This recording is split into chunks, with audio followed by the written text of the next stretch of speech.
Un conseiller bancaire vous appelle. Il vous alerte d'une fraude sur votre compte.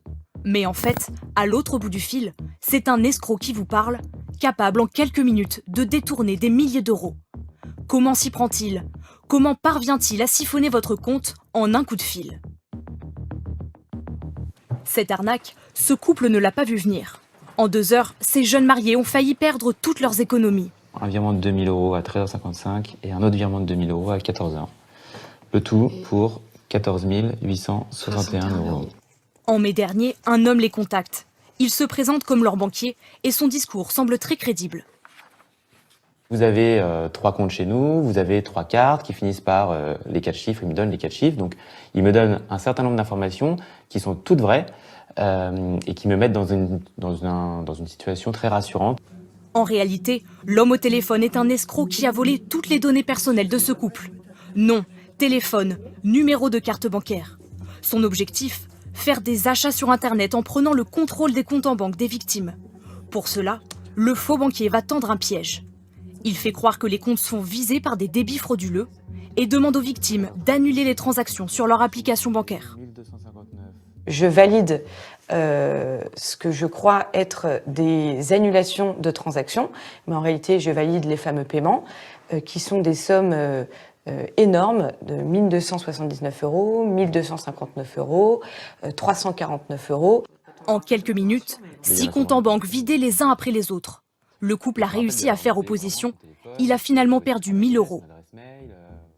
Cette arnaque sophistiquée aurait fait plus de 1 000 victimes cette année. Alors comment les escrocs parviennent-ils à obtenir les numéros de téléphone et les coordonnées bancaires de leurs cibles?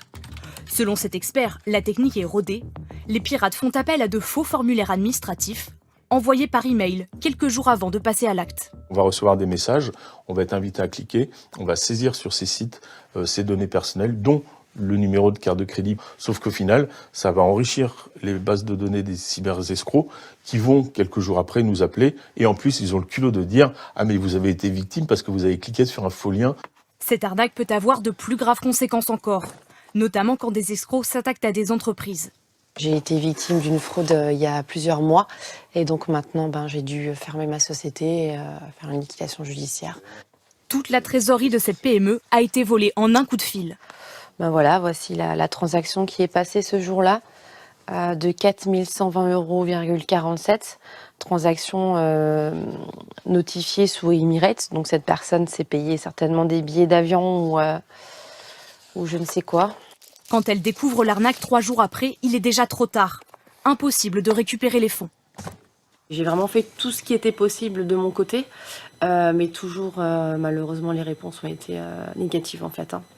On n'a jamais voulu m'aider, on m'a toujours notifié comme responsable vu que j'avais donné les codes malheureusement. Pour ne pas se faire piéger, les autorités conseillent de ne jamais transmettre d'informations confidentielles. Aucun conseiller bancaire ne doit vous réclamer un code de sécurité par téléphone.